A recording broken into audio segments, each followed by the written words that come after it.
Hello all, and this is going to be an introduction to ordinary language philosophy. Of course, on the channel, we've been tracing through the positivist school and criteria of knowledge claims and how truth claims are held to the regard of empirical science and thus language by and large, and how the criteria could be met for what is verified. And so, of course, in the positivist early days, we saw the attempt to create a mature language model that removed ambiguity, that didn't have these grammatical hang-ups. And of course, this is done within the symbolic, in a formalized fashion of symbolic logic. As an ideal language. And so we've been tracing that up until now with ordinary language, which is, of course, a repudiation, if you will, and a softening, really, of these empirical criteria towards what is verified and also meaning. And so ordinary language comes in and says that this is reductionary to take an ideal language or a symbolic logic towards creating an ideal language, because there's such a variety of language usage, and so creating a sort of hierarchy, if you will, for a language model is to miss the point of the actual usage within language and how it is used, as we saw with Wittgenstein's videos on the channel. But if we were going to resume really after Ayer, and this could be a good starting point for this video with Ayer's thoughts on theological language and religious experiences. And so statements of God, or really a metaphysics as such, have no empirical meaningfulness, because of course they can't be verified in a scientific field.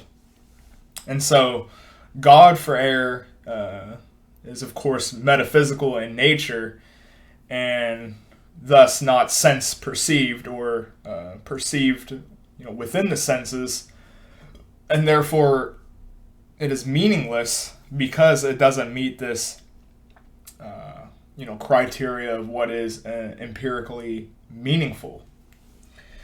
And so all language about God, this isn't just a fedora tip, if you will, of a nod to atheism or agnosticism, but all language, including their arguments, are devoid of factual meaning, because of course God and his language around it isn't empirically verifiable.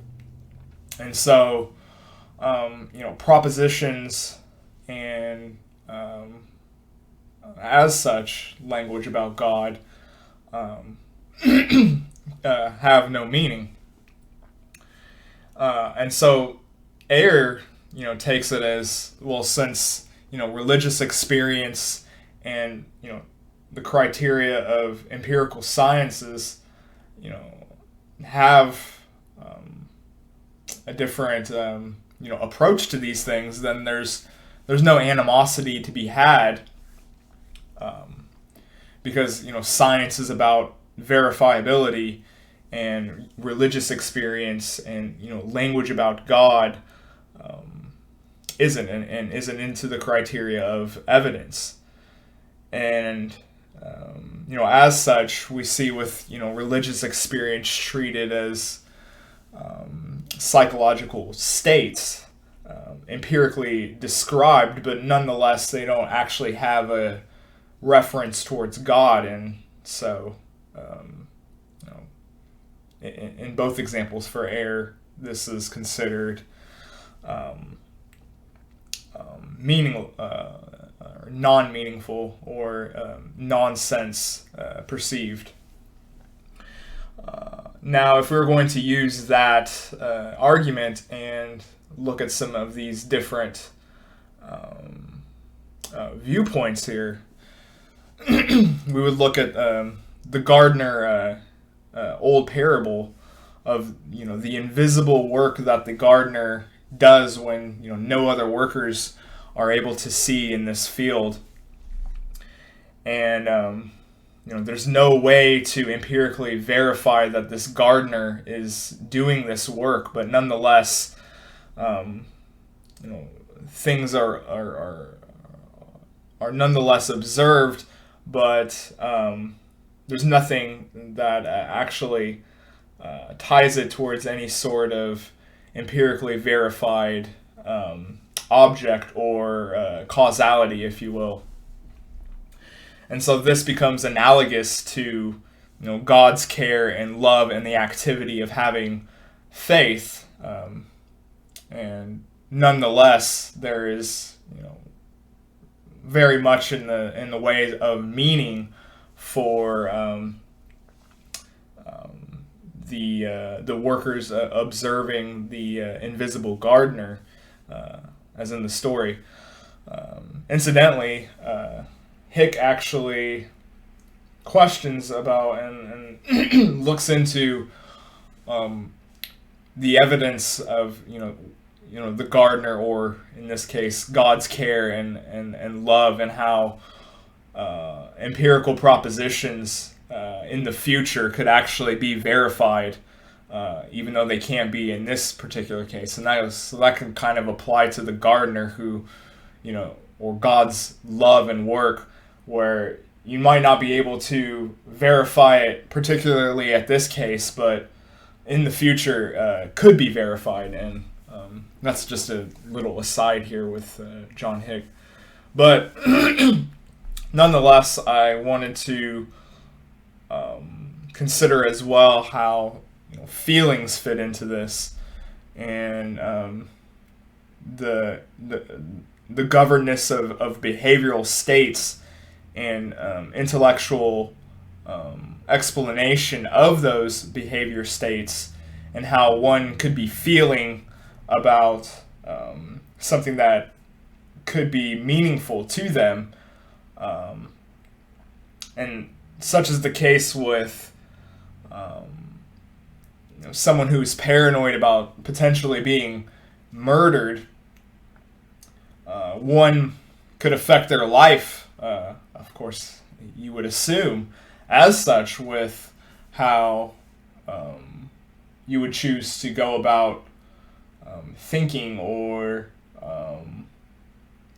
your life just in general, with potentially being murdered, and having that sort of reflect in your behavioral states is also something that nonetheless doesn't meet A.J. Ayer's verifiability of meaning, but nonetheless we find very much so meaning within these so-called non-empirical viewpoints.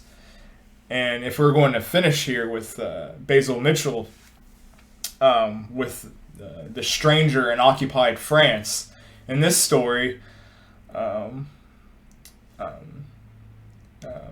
the occupied are told that a stranger is going to come back and overtake the occupation, and will provide the means of victory.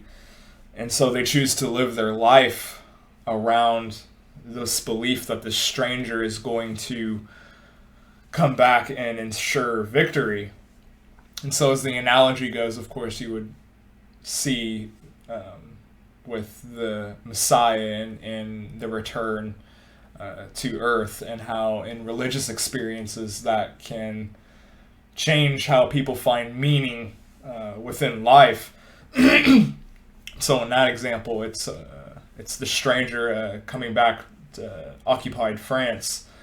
And so these different stories here, or parables, are explaining beliefs and behaviors of religious people that are nonetheless not empirically verifiable, but nonetheless we find, meaning within these different stories here. And so, as we see with the crescence of positivism, we're now seeing this broader usage and understanding of language and its meanings, and the softening of what is the criteria for verified language. And so, if we're going to look for a second, actually, culturally within this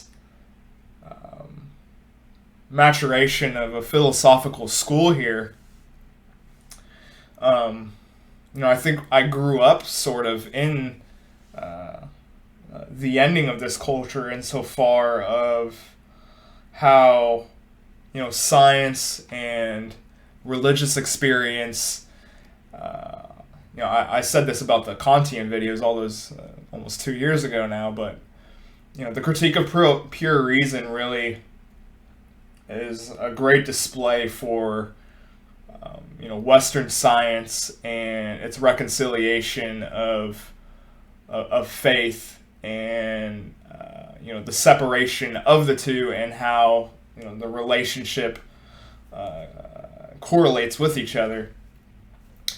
And I think philosophically here, although these conversations are happening, some 70 or 80 years earlier, we could see really though that people, at least culturally when I was growing up, they didn't really care so much about what you believed outside of your occupation, or there wasn't such a erosion, if you will, of what science and faith really could represent. But it's not so much insofar as faith as it is about beliefs about certain social aspects, where everyone from the janitor to the CEO needs to hold this what I call the terms of service, if you will, of polite society and being accepted. And so we have to verify everyone's claims about reality, or how they might feel about certain things in culture. And it's far more antagonistic than here, where we see the attempt to separate empirical, scientific faith space, if you will, or propositions, and how they might differ from religious experiences. But that's something to perhaps keep in mind as we move along here. And of course, there's also, with religious experience, and to come out of the post-positivist era here,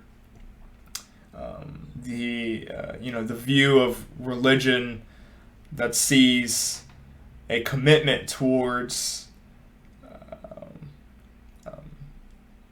being the embodiment of your faith, of what your faith represents, as opposed to what they mean on a propositional basis, or empirical basis, if you will, in its beliefs. So there's that sort of Kantian ethics here of embodying what the religious structure is putting forth in that sort of activity, as opposed to truth assertions. So of course there's meaning behind that as well.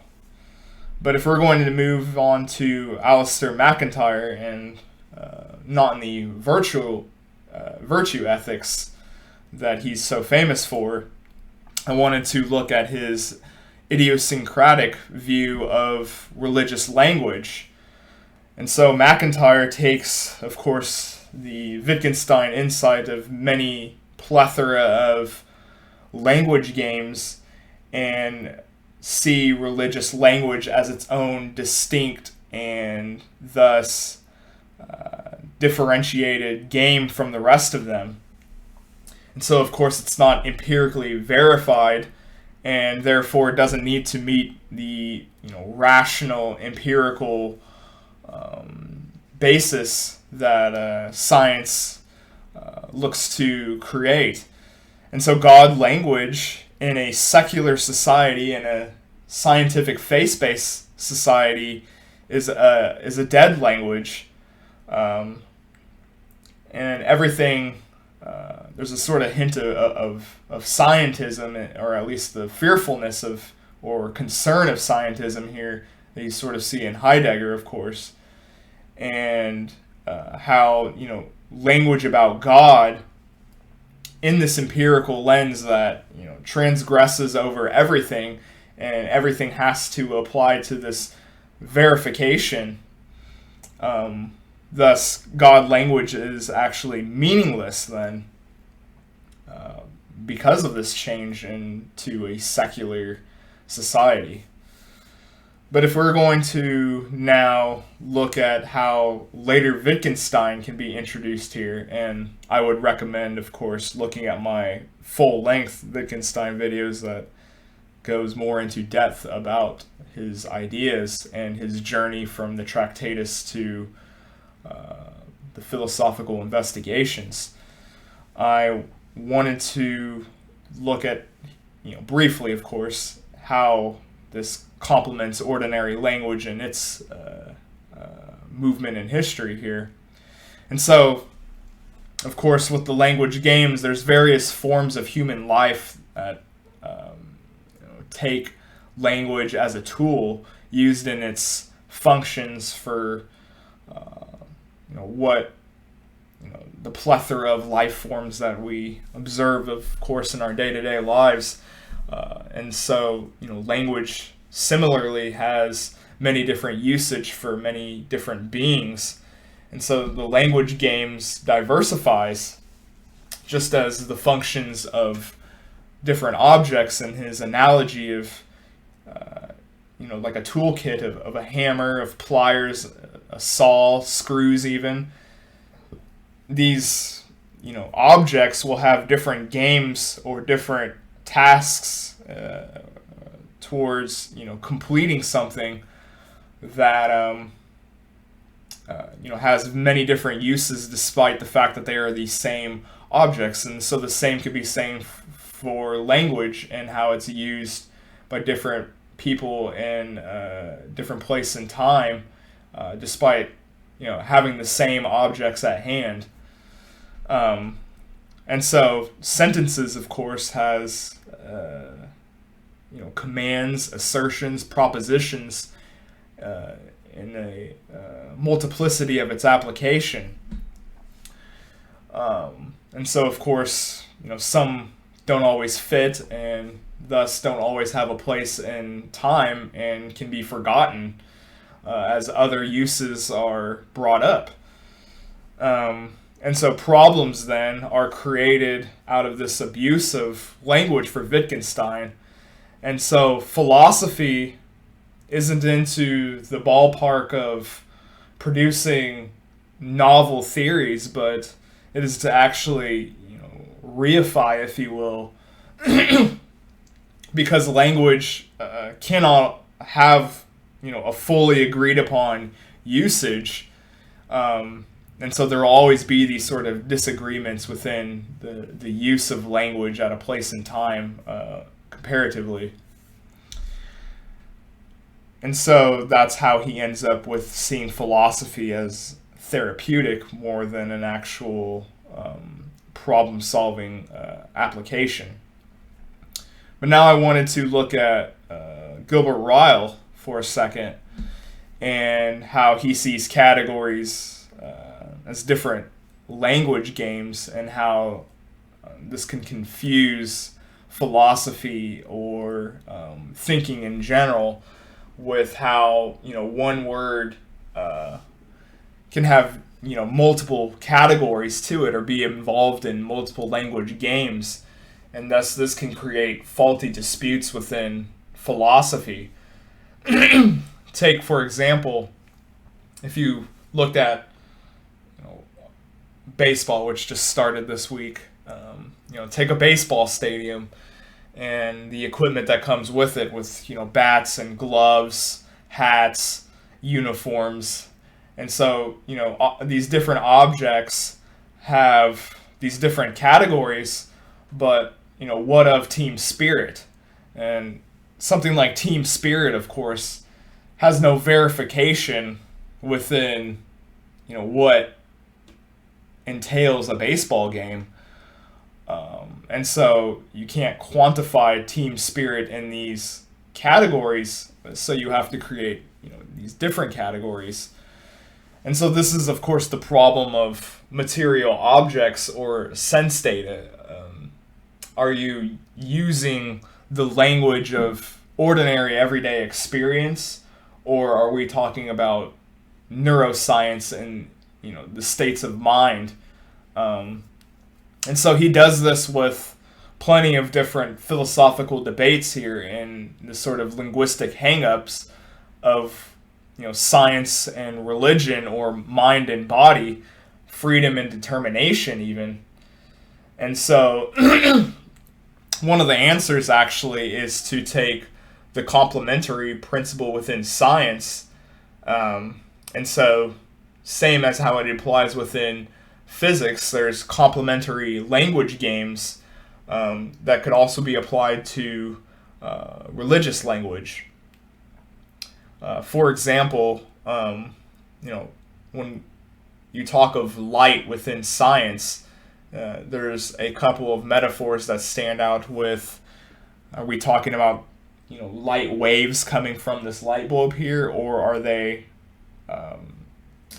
in the appearance of particles? Why either or? And so that could be the same could be said for the complementary principle within a phenomenon and the language games. So there could be more than one complementary game with just the same concept or the same word. And so Ryle then, with his concept of mind, draws out with a description of logical geography, which is an interesting term. He wants to make a map work, or the following of knowledge that we already possess about mind, and how the concept of mind, of this tacit knowledge, can be lost within language and how it's used at different times. And so he wants to trace and create a sort of mapping of how language of the mind can change, and how there's knowledge within those concepts. And so mental states and physical states are two separate games, but mind and body are both nouns. And so you have this sort of misled and superficial grammar that forgets the actual usage of mind and body. And so he wants to offer up a better alternative dichotomy of private and public, and he wants to say that this is more like it with this distinction. Instead of the mind-body problem, there's conscious behaviors as opposed to physical behaviors. Private inclination is in a subjective state that inclines us to objective behaviors. And so then behavioral statements sees mind and body as linguistic behavioralism. And so mind language is simply language about that private, subjective behaviors. whereas mental language is intended or actual bodily behaviors. And so really we're tracing here these different methodologies to come out of the post-positivism era into the 50s here, where you have a different approach to metaphysics of mind and also the psychology of mind and its different mind states. And so moving on, Ryle, of course, famously says that the mind and body is the myth of a ghost in the machine. Just because mind and body are nouns doesn't imply they are separate entities, one within to themselves. And so, really, even with people who aren't necessarily into theory or philosophy, the ghost in the machine analogy here has really transcended, philosophical discussions on esoteric YouTube channels. But here we see that there's a grammar misapprehension with how mind and body are both nouns, and the way we discuss these things as separate entities is flawed simply because of our language use or abuse of language, as Wittgenstein would have put. And now I wanted to look at another thinker with J.L. Austin and his utterances within language games. He has some interesting classifications, if you will, of these different utterances. He has the cognitive utterance, which is the assertions and propositions away from the performative utterance. And so these different acts that he has in these structure here is the locutionary act, which is the really generalized act of saying something or just an utterance. But complexifying here, he goes to the illocutionary acts as an act in saying something. The saying itself is an act. So, for example, announcing a verdict or giving advice. So saying something, the saying itself has the activity, presupposed with it. And then there's perlocutionary acts, which is the act by means of saying something language as means through something like persuasion. And in his book, Sense and Sensibilia, he wants to critique Ayer's foundations of empirical knowledge on the bounds of epistemology. Because Ayer, of course, has a phenomenal view of all we know is sense. And so Austin argues that Ayer is hung up on a few oversimplification of words and criteria, such as the description of the color red or the shape of a circle or looks and appearances. This is taken to mean sense between us and material objects, and so he thinks that Ayer is hung up on this difference here.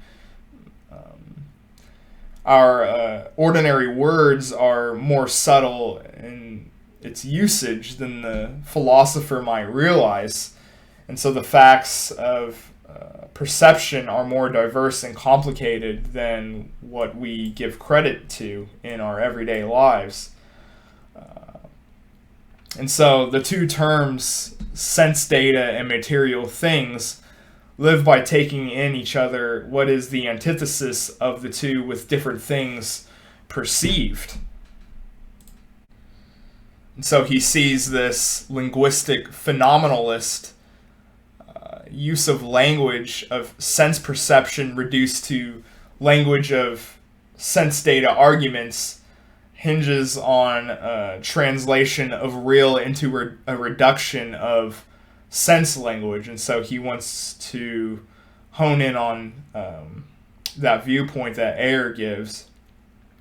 And so we're seeing really the breakdown of scientism, reduction of what is verifiable, to the reintroduction of all these different methodologies with regards to metaphysics, religious language, ethics even, as we'll see. And so just to really end here, we can perhaps look at, if we're going to take a look back over the horizon of positivism as we've done on the channel, and this will be the last video, at least covering the main aspects of positivism before ordinary language takes over. And so you could perhaps see throughout a history of philosophy really where skepticism breaks apart methodology for new methods and new criteria to then be introduced in different ways of thinking about these sorts of ideas or ethics. And so skepticism kind of has this scheme really that you could perhaps trace, such as so with the sophists before Plato introduces dialogues, and how the Hellenic skepticism turned to Augustine's dialectic and thus introducing the Christian perspective into the Western tradition. And then that could be followed, of course, with Renaissance skepticism, which introduces foundationalism with Descartes and Francis Bacon. And then, of course, we see with the skepticism of Hume introduced the rise of the Kantian revolution and Kant's methodologies. And then of course that can be continued here with the positivists. And so then there's these new methodologies, as we'll see, not just to the end of the 20th century, but of course in contemporary philosophy and metaphysics as well. And so I want to end this video here with those thoughts, and hope you guys enjoyed it. And remember to like, comment, subscribe, and I'll see you for my next ethical discussion video.